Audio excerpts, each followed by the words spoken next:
News 18 ಡಿಜಿಟಲ್ಗೆ ಸ್ವಾಗತ. ನಾನು ಕಾರ್ತಿಕ್. ರಾಜ್ಯ ರಾಜಕಾರಣದಲ್ಲಿ ಕುರ್ಚಿಯ ಕದನ ಇನ್ನಷ್ಟು ವ್ಯಾಪಿಸ್ತಾನೆ ಇದೆ. ಈ ನಡುವೆ ಡಿ.ಕೆ. ಶಿವಕುಮಾರ್ ಅವರು ಅಸ್ಸಾಂನ ವೀಕ್ಷಕರಾಗಿರುವಂಥ ಕಾರಣಕ್ಕಾಗಿ ಎಐಸಿಸಿಯ ಕಾರ್ಯಕ್ರಮಗಳಲ್ಲಿ ಸಭೆಗಳಲ್ಲಿ ಭಾಗಿಯಾಗ್ತಾ ಇದ್ದಾರೆ. ಅಸ್ಸಾಂನಲ್ಲಿ ನಡೆದಂಥ ಚುನಾವಣಾ ಪೂರ್ವಭಾವಿ ಸಭೆಯ ಒಂದು ವೇದಿಕೆಯಲ್ಲಿ ಡಿ.ಕೆ. ಶಿವಕುಮಾರ್ ಅವರು ಭಾಗಿಯಾಗಿದ್ದರು. ಅಲ್ಲಿ ಪ್ರಿಯಾಂಕಾ ಗಾಂಧಿ ಅವರು ಕೂಡ ಉಪಸ್ಥಿತರಿದ್ದರು, ಎಐಸಿಸಿಯ ಕಾರ್ಯದರ್ಶಿ. ಈ ಒಂದು ಸಭೆಯ ನಡುವೆ ಡಿ.ಕೆ. ಶಿವಕುಮಾರ್ ಅವರು ಪ್ರಿಯಾಂಕಾ ಗಾಂಧಿ ಅವರ ಜೊತೆಗೆ ಒಂದಿಷ್ಟು ಮಾತುಕತೆಗಳನ್ನು ಕೂಡ ಮಾಡಿದ್ದಾರೆ. ಆ ಒಂದು ಮಾತುಕತೆ ರಾಜ್ಯ ರಾಜಕಾರಣದ ಮೇಲೆ ಮುಂದಿನ ದಿನಗಳಲ್ಲಿ ಪರಿಣಾಮ ಬೀರುತ್ತೆ ಅನ್ನುವಂಥ ರೀತಿಯಲ್ಲಿ ಚರ್ಚೆಗಳು ಕೂಡ ಈಗ ಶುರುವಾಗಿದೆ. ಡಿ.ಕೆ. ಶಿವಕುಮಾರ್ ಅವರು ಸಿಎಂ ಆಗಲೇಬೇಕು ಅನ್ನುವ ನಿಟ್ಟಿನಲ್ಲಿ ಸಾಕಷ್ಟು ಪ್ರಯತ್ನಗಳನ್ನ ಪಡ್ತಾ ಇದ್ದಾರೆ. ಈಗಾಗಲೇ ರಾಜ್ಯ ಸರ್ಕಾರಕ್ಕೆ 2.5 ವರ್ಷ ಆದಾಗಿನಿಂದಲೂ ಕೂಡ ಡಿ.ಕೆ. ಶಿವಕುಮಾರ್ ಅವರ ಪ್ರಯತ್ನ ನಡೀತಾನೆ ಇದೆ. ಈ ಒಂದು ಪ್ರಯತ್ನದ ಭಾಗವಾಗಿಯೇ ಅವರು ಇವತ್ತು ಡಿ.ಕೆ. ಶಿವಕುಮಾರ್ ಅವರು ಪ್ರಿಯಾಂಕಾ ಗಾಂಧಿಯನ್ನು ಕೂಡ ಭೇಟಿ ಮಾಡಿ ಒಂದಿಷ್ಟು ವಿಚಾರಗಳನ್ನು ಮಾತನಾಡಿರ್ತಕ್ಕಂಥದ್ದು. ಈಗಾಗಲೇ ರಾಜ್ಯ ರಾಜಕಾರಣಕ್ಕೆ ಸಂಬಂಧಪಟ್ಟಂತೆ ಹೈಕಮಾಂಡ್ನ ನಿರ್ಧಾರ ಏನು ಅನ್ನುವಂಥ ರೀತಿಯಲ್ಲಿ ಸಾಕಷ್ಟು ಪ್ರಶ್ನೆಗಳು ಕೂಡ ಉದ್ಭವವಾಗಿತ್ತು. ಇದುವರೆಗೂ ಹೈಕಮಾಂಡ್ ತನ್ನ ನಿರ್ಧಾರವನ್ನು ಬಹಿರಂಗವಾಗಿ ಹೇಳಿಲ್ಲ.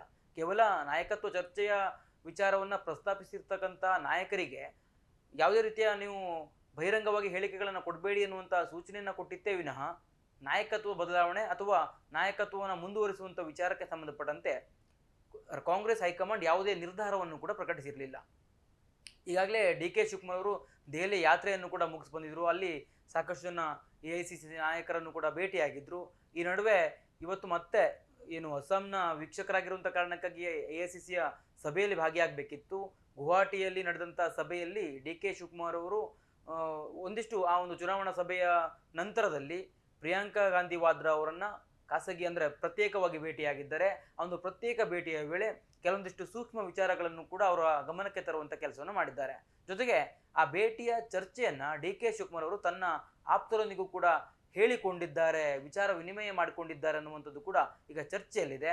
ಅದರ ಒಂದಿಷ್ಟು ವಿಚಾರವನ್ನು ನಾನು ನಿಮಗೆ ಪ್ರಸ್ತಾಪ ಮಾಡ್ತಾ ಹೋಗ್ತೀನಿ. ಈಗಾಗಲೇ ಪ್ರಿಯಾಂಕಾ ಗಾಂಧಿಯ ಗಮನಕ್ಕೆ ಡಿ.ಕೆ. ಶಿವಕುಮಾರ್ ಏನೇನು ತಂದಿದ್ದಾರೆ ಅನ್ನುವಂಥದ್ದನ್ನು ಅವರು ಆಪ್ತರಿಗೆ ಹೇಳಿರುವಂಥದ್ದು. ಜೊತೆಗೆ ಈಗ ಬಂದಿರತಕ್ಕಂಥ ಮೂಲಗಳ ಮಾಹಿತಿಯ ಪ್ರಕಾರ ಡಿ.ಕೆ. ಶಿವಕುಮಾರ್ ಅವರು ಕುರ್ಚಿಯ ವಿಚಾರಕ್ಕೆ ಸಂಬಂಧಪಟ್ಟಂತೆ ಪ್ರಿಯಾಂಕಾ ಗಾಂಧಿ ಅವರೊಂದಿಗೆ ಸುದೀರ್ಘವಾಗಿ ಮಾತುಕತೆಯನ್ನು ಕೂಡ ಮಾಡಿದ್ದಾರೆ.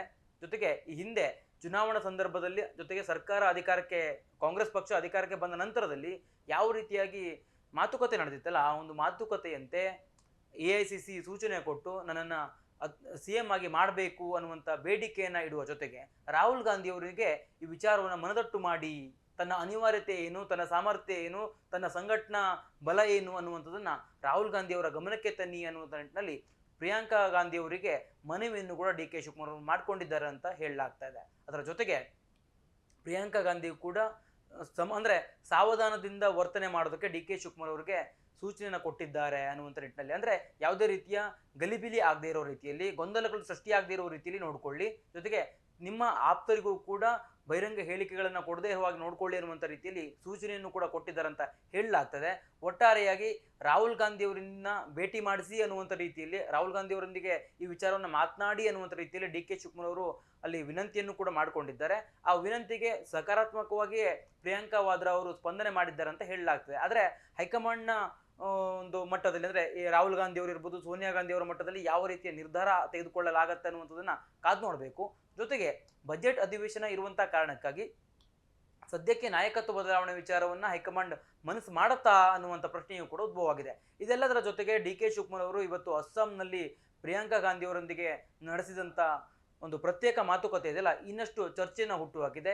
ಯಾವ ರೀತಿಯಾಗಿ ಕಾಂಗ್ರೆಸ್ನ ಹೈಕಮಾಂಡ್ ನಿರ್ಧಾರವನ್ನು ತೆಗೆದುಕೊಳ್ಳುತ್ತೆ ಅನ್ನುವಂಥದ್ದನ್ನು ಕಾದು ನೋಡಬೇಕು. ಜೊತೆಗೆ ಪ್ರಿಯಾಂಕಾ ವಾದ್ರಾ ಡಿ.ಕೆ. ಶಿವಕುಮಾರ್ ಅವ್ರಿಗೆ ಬೆನ್ನೆಲುಬಾಗಿ ನಿಲ್ತಾರಾ, ಅವರ ಪರವಾಗಿ ನಿಲ್ತಾರಾ ಹಾಗಿದ್ರೆ ಅನ್ನುವಂಥ ಪ್ರಶ್ನೆಗಳು ಕೂಡ ಈಗ ಚರ್ಚೆಯಲ್ಲಿದೆ. ಜೊತೆಗೆ ಈ ಒಂದು ಪ್ರಶ್ನೆಗಳು ಉದ್ಭವ ಆಗೋದಕ್ಕೆ ಕಾರಣ ಅಂತಂದರೆ ಇತ್ತೀಚಿನ ಹಲವು ಭೇಟಿಗಳಿದಾವಲ್ಲ, ಆ ಒಂದು ಎಲ್ಲ ಭೇಟಿಯ ನಡುವೆಯೂ ಕೂಡ ಪ್ರಿಯಾಂಕಾ ವಾದ್ರಾ ಅವರೊಂದಿಗೆ ಡಿ.ಕೆ. ಶಿವಕುಮಾರ್ ಅವರ ಆತ್ಮೀಯತೆ ಹೆಚ್ಚಾನೇ ಹೋಗ್ತಾ ಇದೆ. ಅವರಿಬ್ಬರ ಜೊತೆಗಿನ ಸಂಬಂಧ ಏನಾದರೂ ಡಿ.ಕೆ. ಶಿವಕುಮಾರ್ ಅವ್ರನ್ನ ಸಿಎಂ ಆಗಿಸುತ್ತಾ ಅನ್ನುವಂಥ ಒಂದು ಚರ್ಚೆಗಳು ಕೂಡ ಈಗ ಶುರುವಾಗಿದ್ದಾವೆ. ಒಟ್ಟಾರೆಯಾಗಿ ಡಿ.ಕೆ. ಶಿವಕುಮಾರ್ ಮತ್ತು ಪ್ರಿಯಾಂಕಾ ವಾದ್ರಾ ಅವರ ನಡುವೆ ನಡೆದಂಥ ಒಂದು ಪ್ರತ್ಯೇಕ ಮೀಟಿಂಗ್ ಇದೆಯಲ್ಲ, ಆ ಒಂದು ಮೀಟಿಂಗ್ನ ನಂತರದ ಬೆಳವಣಿಗೆ ಏನಾಗುತ್ತೆ, ರಾಹುಲ್ ಗಾಂಧಿ ಅವರಿಗೇನಾದರೂ ಪ್ರಿಯಾಂಕಾ ವಾದ್ರಾ ಅವರು ಮನವಿ ಮಾಡ್ಕೊಳ್ತಾರಾ, ಡಿ.ಕೆ. ಶಿವಕುಮಾರ್ ಅವರನ್ನು ಸಿಎಂ ಮಾಡೋದಕ್ಕೇನಾದರೂ ಒಂದಿಷ್ಟು ಸಲಹೆಗಳನ್ನು ಕೊಡ್ತಾರಾ ಅನ್ನುವಂಥದ್ದು ಮುಂದಿನ ದಿನಗಳಲ್ಲಿ ನೋಡಬೇಕು. ಜೊತೆಗೆ AICC ಯಾವ ನಿರ್ಧಾರವನ್ನು ತೆಗೆದುಕೊಳ್ಳುತ್ತೆ ಕಾಂಗ್ರೆಸ್ನ ಮಟ್ಟಿಗೆ, ಜೊತೆಗೆ ಈ ವಿಚಾರಕ್ಕೆ ಸಂಬಂಧಪಟ್ಟಂತೆ CM ಸಿದ್ದರಾಮಯ್ಯನವರ ಬಣ ಇನ್ನೂ ಯಾವ ರೀತಿಯ ತಂತ್ರಗಾರಿಕೆಗಳನ್ನು ಮಾಡುತ್ತೆ ಅನ್ನುವಂಥದ್ದನ್ನು ಕೂಡ ಕಾದು ನೋಡಬೇಕಾಗಿದೆ. ಒಟ್ಟಾರೆಯಾಗಿ CM ಕನಸನ್ನ ಕಾಣ್ತಿರ್ತಕ್ಕಂಥ DK ಶಿವಕುಮಾರ್ ಅವರು ಈಗಾಗಲೇ ಅಸ್ಸಾಂ ಚುನಾವಣೆಯ ವೀಕ್ಷಕರು ಕೂಡ ಆಗಿದ್ದಾರೆ. ಆ ಒಂದು ಕಾರಣಕ್ಕಾಗಿ AICC ಯೊಂದಿಗಿನ ಹಲವು ಸಭೆಗಳಲ್ಲಿ ಭಾಗಿಯಾಗ್ತಾ ಇದ್ದಾರೆ. AICC ನಾಯಕರನ್ನು ಕೂಡ ಭೇಟಿ ಆಗ್ತಾ ಇದ್ದಾರೆ. ಆ ಎಲ್ಲ ಭೇಟಿಗಳು, ಆ ಎಲ್ಲ ಅವರ ಪರಿಶ್ರಮಗಳು ಅವರಿಗೆ ವರದಾನ ಆಗತ್ತಾ, ಪ್ರಿಯಾಂಕಾ ವಾದ್ರಾ ಅವರ ಬೆಂಬಲ ಏನಾದರೂ ಅವರನ್ನ CM ಮಾಡತ್ತಾ ಅನ್ನುವಂಥದ್ದನ್ನ ಮುಂದಿನ ದಿನಗಳಲ್ಲಿ ಕಾದು ನೋಡಬೇಕಾಗಿದೆ. ಕ್ಯಾಮರಾ ಪರ್ಸನ್ ಕೊಂಡೆಯ ಜೊತೆ ಕಾರ್ತಿಕ್, ನ್ಯೂಸ್ 18 ಕನ್ನಡ, ಬೆಂಗಳೂರು. ನಿರ್ಭೀತ, ನಿಷ್ಪಕ್ಷಪಾತ, ವಿಶ್ವಾಸಾರ್ಹ ಸುದ್ದಿಗಳಿಗೆ ಮತ್ತೊಂದು ಹೆಸರಾಗಿರೋ ನ್ಯೂಸ್ 18 ಕನ್ನಡ ಈಗ ಆಪ್ನಲ್ಲೂ ಲಭ್ಯ ಇದೆ. ದಯವಿಟ್ಟು ಇಲ್ಲಿರೋ QR ಕೋಡ್ ಅನ್ನ ಸ್ಕ್ಯಾನ್ ಮಾಡಿಕೊಂಡು ಆಪ್ ಡೌನ್ಲೋಡ್ ಮಾಡೋದಕ್ಕೆ ಮರಿಬೇಡಿ. ನಿಮ್ಮ ಬೆಂಬಲ ಹೀಗೆ ಸದಾ ನಮ್ಮೊಂದಿಗಿರಲಿ. ಧನ್ಯವಾದ.